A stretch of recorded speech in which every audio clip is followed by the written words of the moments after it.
Con Show with Anna DeBlantis. Yes. Right here on 720 WGN Chicago and CLTV.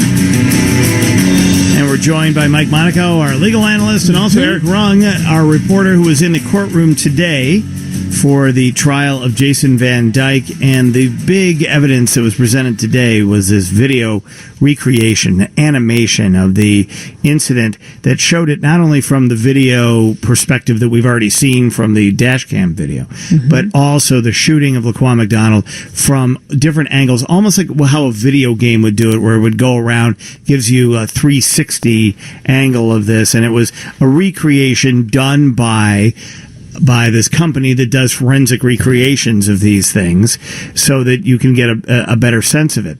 And the idea here was to try to put you in this is a defense piece of evidence, and it's to try to put you in the position of Jason Van Dyke, to look at this from literally his perspective of Laquan McDonald passing him, and at one point it appears slowing down and dipping his shoulder to his left, which would have his right shoulder to his left, sort of opening his shoulders up, which is what the testimony has been.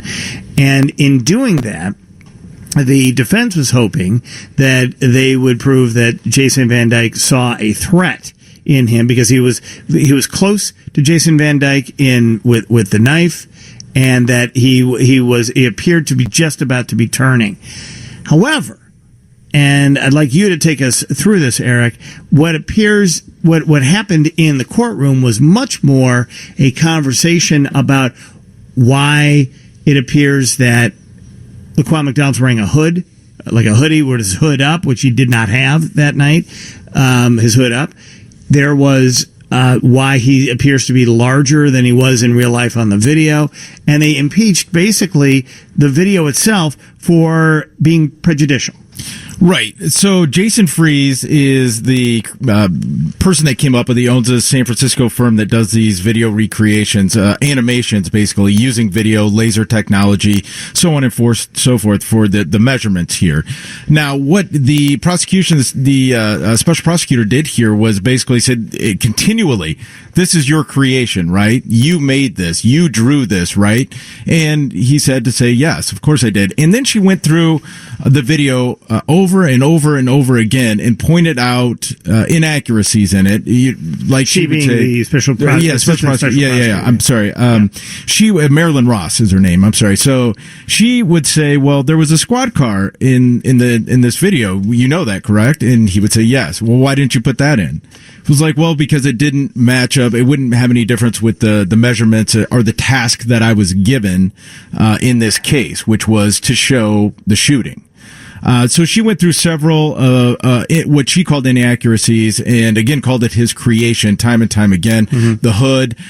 One of the other things that came up that was very interesting is, they were talking about, the other animations that he's done. He said, usually we use more or less basically crash test dummies. We don't use real images of people in our videos. And bipeds. There's like a video biped, just a human silhouette. Right. But in this case, they did decide to do that and also added skin color to, obviously, the people involved. And in doing that, in watching this testimony today, in doing that as just a viewer of it, I was struck in thinking, if I were a juror, what would I take away from this? And I would take away from this that there was an intent to show menace here of this young man based on size and based on his race.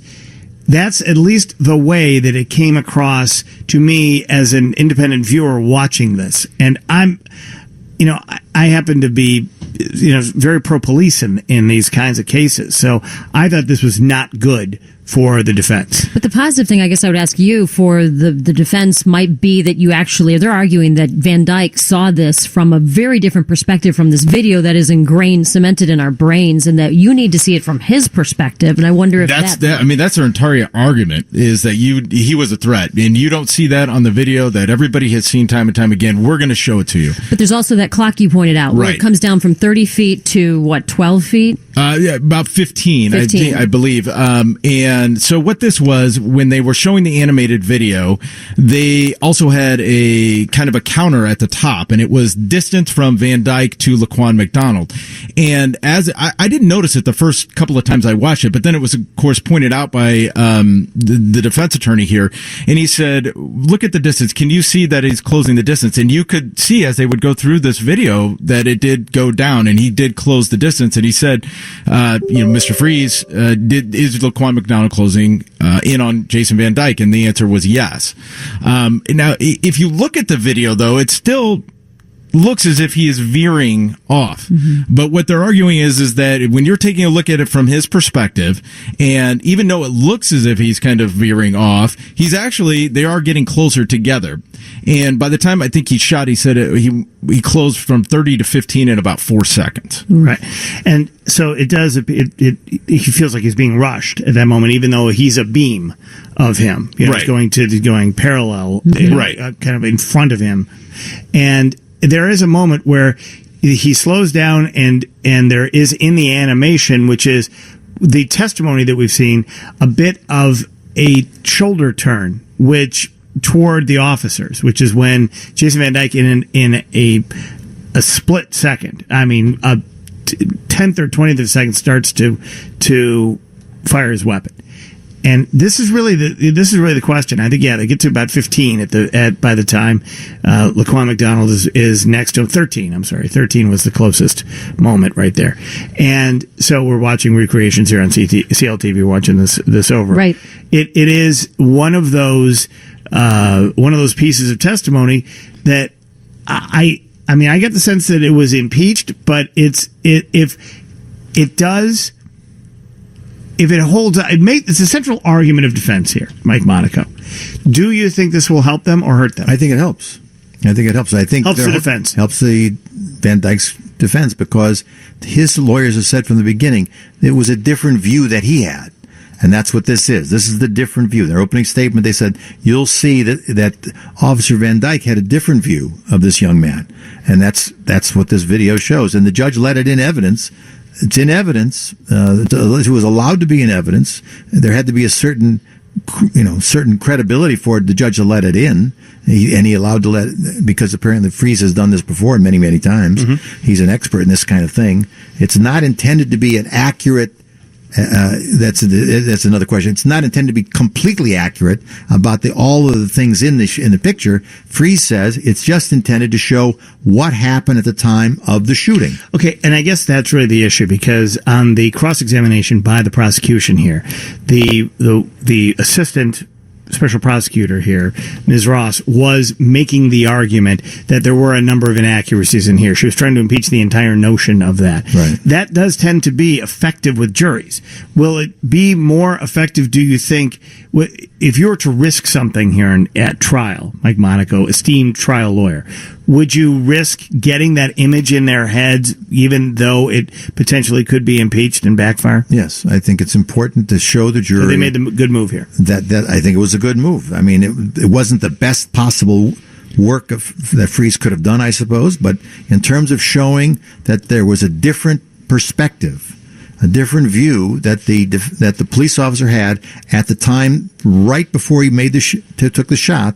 The first shot, that was important. Do you think the video stops, the animation stops, I think after 4 or 5 shots? Do you think that's going to have a difference? It doesn't show Laquan McDonald on the ground and Jason Van Dyke continually firing. Mm-hmm. Well, they had other witnesses too. I think the Freeze said he spoke to the other witnesses who said that the second shot was probably the shot that killed him. Well, that was the defense's forensic pathologist. Right. Yes, that's how he did that. All right. So now, if there are no other major witnesses, here's another witness, a witness that was going to testify to Laquan McDonald's whereabouts in the 24 hours prior, in which he was out doing other things, vandalizing other vehicles, and there have been a number of 911 calls concerning him. That witness is not going to get in based on relevance and not being able to really tie Laquan McDonald specifically to those 911 calls. So the question here is this: if this is the best last piece of the defense case, A, would you put Jason Van Dyke on the stand? If you don't put him on the stand, do you think you have enough for an acquittal, at least on first-degree murder? I don't think they should test. I don't think he'll testify. I don't think the defense will ask him to testify. I don't think he will testify. I think this evidence that they showed today gives his perspective on what it was. It shows you that this is what the police do. The police are standing there in a violent particular place. This is not this is not an office. This is outside on the street. And I think it certainly at least shows that he should not be convicted of murder. I looked at that video differently than you did, Ro. I felt from the perspective of the police, you could feel it. It felt more intense. It felt more as if they were rushing, that he was rushing him in a way that you didn't see from the side view. Do you think it was effective? I would say for the defense, it was effective. Right. My only, when you see the video, yeah, just as we're sitting here and see the video, it was the post showing of the video, impeachment of the video by the prosecution. That's right, I believe it, but okay, whatever. That's good enough. It's close enough. Let's go. That's top 5 at 5. That the defense, because if you're an expert, you should be impartial. Unflappable. You should be unflappable. You should be impartial.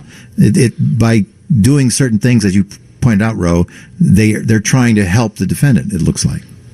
Which is not what they're supposed to do. Right. That's what the prosecution kept bringing up. Right. And then the prosecutor in this case, the assistant prosecutor in this case, got a little chippy with him with the it's a hard-fought case with the witness. It's a hard-fought case, and the judge stepped in for the witness. Yeah. So you wonder how that all goes too. Well, she's been chippy with a couple of witnesses throughout this trial so far. And judges protect witnesses. Right. Because they're going, what are they supposed to do? Right. They've been called to testify. They're not at trial. Right.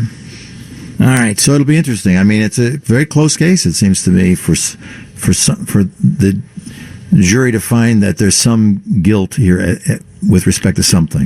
With respect to something is a different question than respect to first-degree murder. First-degree murder is tough to prove. All right. Well, more to come. Thank you, gentlemen. Let's check in with Judy Pilak and find out what's coming up in the WGN newsroom at the top of the hour. A body found in a Wakanda field is a missing Buffalo Grove man.